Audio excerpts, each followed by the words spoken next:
अस्सलामुअलैकुम दोस्तों, दो डेवलपमेंट इस वीडियो का हिस्सा होंगी। पहली डेवलपमेंट कोई पॉजिटिव तो नहीं, लेकिन ये नेगेटिव भी नहीं है। इस पर हम डिस्कस करेंगे और मालूमात आपसे शेयर करूंगा कि एक प्रोजेक्ट को डिले किया जा रहा है जो कि पाकिस्तान के लिए अच्छा नहीं है। तो पहले इसी की बात कर लेता हूँ, बाद में रिंग रोड की तरफ आऊँगा।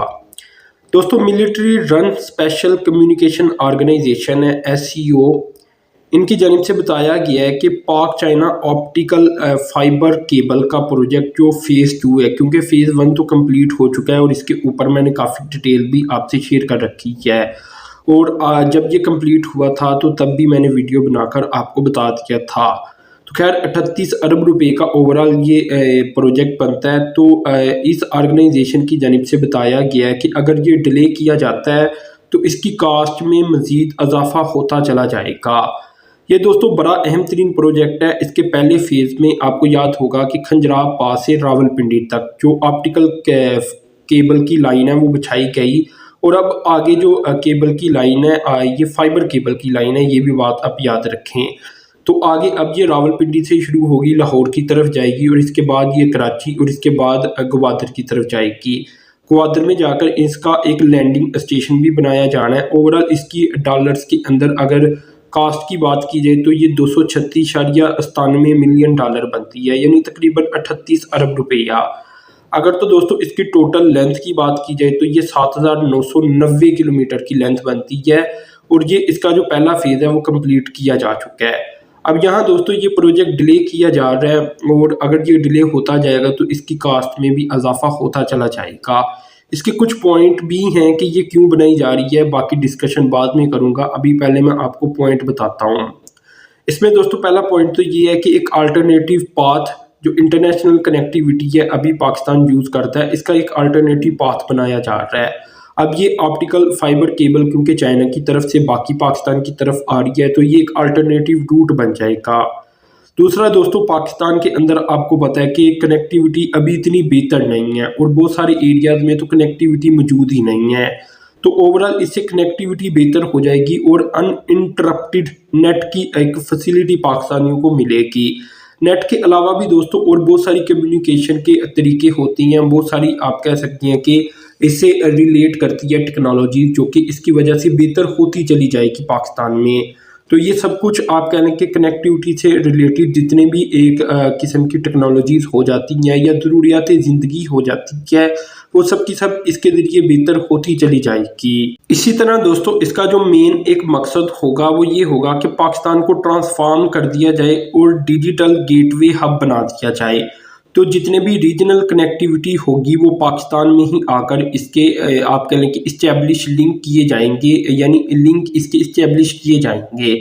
IPX कैरियर एक्सचेंज नामी इसका एक लिंक होगा जो कि इस्टेब्लिश किया जाएगा पाकिस्तान में, यानी पाकिस्तान एक डिजिटल गेटवे बन जाएगा ओवरऑल अगर देखा जाए। तो ये ओवरऑल इसके मकासद हैं, और इससे पाकिस्तान बहुत आगे तरक्की कर जाएगा। एक ट्रांसफॉर्मिंग पाकिस्तान जिसे हम कहते हैं, एक रेवोल्यूशनरी पाकिस्तान, वो हमारे सामने आ जाएगा इन प्रोजेक्ट के कंप्लीट होने के बाद। तो प्रोजेक्ट है बहुत अहम, बहुत ज़्यादा अहम, इसकी स्ट्रेटेजिक अहमियत भी बहुत ज़्यादा है, और इसी तरह इसकी जो एक इकोनॉमिक फिजिबिलिटी है या अहमियत है वो भी बहुत ज़्यादा है। इसी तरह दोस्तों इसी प्रोजेक्ट के ज़रिए आगे मज़ीद कनेक्टिविटी सेंट्रल एशियन कंट्रीज़ तक भी जाएगी। तो ये ओवरऑल तमाम ममालिक को कनेक्ट करने का एक मंसूबा है पाकिस्तान के ज़रिए। तो यहाँ दोस्तों फिर इस प्रोजेक्ट को अगर लेट किया जाता है, जो कि हो भी रहा है, तो फिर पाकिस्तान को यकीनन इस पर मज़ीद पैसा खर्च करना पड़ेगा। और पाकिस्तान का मसला यही है कि प्रोजेक्ट लेट कर दिए जाते हैं, जिसकी वजह से फिर नुकसान होता है। यहाँ दोस्तों मैं फ़ेज़ 1 के बारे में आपको बता दूँ कि इसकी इनॉग्रेशन 13 जुलाई 2018 को की गई थी। 820 किलोमीटर की ये लंबी ऑप्टिकल फाइबर केबल लाइन थी जो कि रावलपिंडी से खंजराब पास तक डाली गई थी। ये भी याद रखें कि ये CPEC का प्रोजेक्ट है, और इसकी 85% जो फिनेंसिंग है, जो कि अभी इसका फ़ेज़ 2 है, इसमें चाइना फराहम करेगा। लेकिन दोस्तों असल में जो मसला सामने आ रहा है कि सारा पैसा तो चाइना फराहम करेगा, तो फिर डिले पाकिस्तान किस तरह कर रहा है आप सोच रहे होंगे।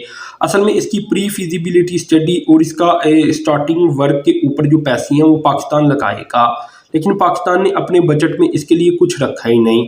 क्योंकि चाइना ने जो पैसा फ्राहम करना है वो प्रोजेक्ट के लिए करना है, लेकिन प्रोजेक्ट से पहले जो प्री फिजिबिलिटी स्टडी होती है, जो मुख्तलिफ़ किस्म की टेक्निकल फिजिबिलिटी स्टडी होती है और मुख्तलिफ़ किस्म के जो आप कह लें कि कागजी कार्रवाइयाँ होती हैं, वो सब कुछ पाकिस्तान ने करके देना था।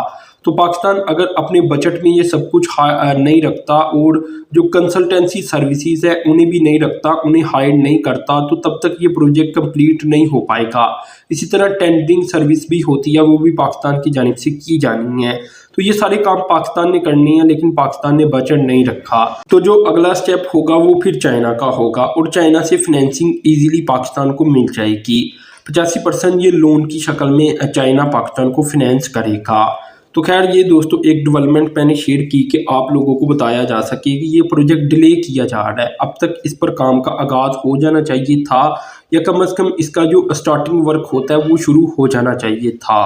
अब दोस्तों जो दूसरी डेवलपमेंट है ये आ रही है रिंग रोड की तरफ से। तो Rawalpindi chamber of commerce and industry की जानिब से ये अर्ज किया जा रहा है कि रावलपिंडी डेवलपमेंट अथॉरिटी जो इंडस्ट्रियल और इकोनॉमिक जोन बनाना चाहती है रिंग रोड के साथ, इसे ना निकाला जाए बल्कि बनाया जाए।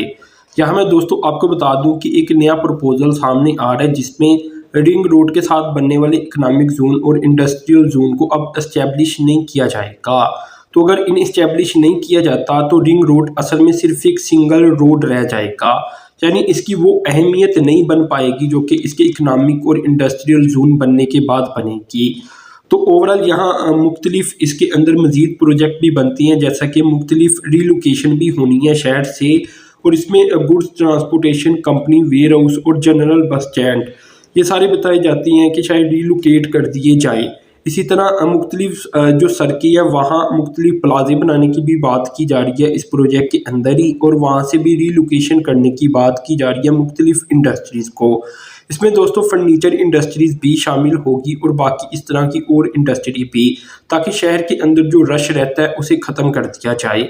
लेकिन ये काफ़ी अफसोसनाक है कि अगर अब रिंग रोड के साथ साथ जो इंडस्ट्रियल जोन है और जो इकनॉमिक जोन है वो इस्टेब्लिश नहीं किए जाते तो रिंग रोड फिर एक प्रोजेक्ट ही रह जाएगा। हम ये भी जानते हैं कि ये स्कैंडलाइज भी हो चुका है, जिसकी वजह से ये डिले होता गया। अगर ये स्कैंडलाइज ना होता तो शायद अब इसके ऊपर काम का आगाज़ हो चुका होता। यहाँ दोस्तों मैं आपको ये भी बता दूं कि अब जो इसकी नई डेट सामने आई है ये 25 दिसंबर सामने आई है कि 25 दिसंबर को इस प्रोजेक्ट को इनैगोरेट कर दिया जाएगा, जिसके बाद इस पर काम का आगाज़ हो जाएगा। तो अल्लाह ताला से दुआ यही है कि ज़्यादा से ज़्यादा ये प्रोजेक्ट कामयाबी के साथ मुकम्मल हो और कामयाबी के साथ ही शुरू हो, और इसके जो इंडस्ट्रियल और इकनॉमिक जोन है वो भी साथ ही बनाए जाएँ। यहाँ ये भी मैं आपको बता दूं कि cottage industry, furniture show market, इसी तरह बस ट्रक टर्मिनल और इस तरह की बाकी कुछ मार्केटों को रीलोकेट इसलिए किया जाएगा ताकि जो कंजेशन है, जो रश पड़ जाता है शहर एरिया के अंदर, उसे कम किया जा सके।